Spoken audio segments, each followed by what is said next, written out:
whilst the results delivered were not stellar, they're very solid.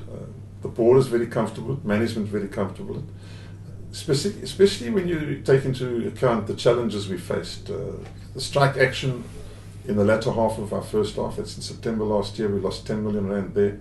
The increasing price of diesel, overall increase in costs, strip ratio, mine cost of coal. I think management did really well to achieve the 7%.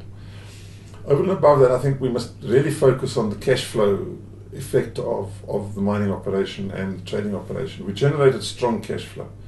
We had 21 million free cash at the end of the period, but you must take into account that during the year we invested 40 million in new projects, which is the underground operation and the Ntubani mining operation. At our last results presentation, I had a lot of questions about where we're going to find the funding for Ntubani, etc., etc. And I said at that stage, we have the funding, and we knew the funding was going to come from our cash flow. So I think that's a very, very strong performance, having invested the 40 million. And of special pleasing to us is the declaration of a dividend. It's a conservative dividend, covered 4 times, but it shows our commitment to shareholder returns, and it shows that the executive management and the board are very comfortable with the cash flow projections going forward. We've opened Ntubani, the profitability is there, we're looking at Elandspruit early next year. So overall, we are really looking forward to a wonderful time to March 2014. We had a poor second half. It was disappointing in the trading division. We have been looking for a number of months at that.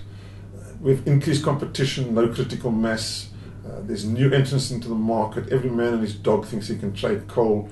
So we've looked at that very, very carefully, and we've done an acquisition with a third-party trader, which is national, very much the same footprint as our trading division. And we've concluded this transaction.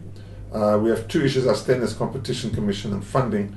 But should that be concluded, and if you look back at our September results last year, that increased our headline earnings per share by 54% if it had been included. Annualized, the 2 trading divisions together will generate R1 billion in turnover. Now, R1 billion in turnover, if you move your margin by 1%, you can do the sums of what it's going to add to your bottom line. So we're very excited about that, and whilst it's not complete, we're projecting to be complete by the 1st of October, we're really going to focus on getting that transaction unconditional.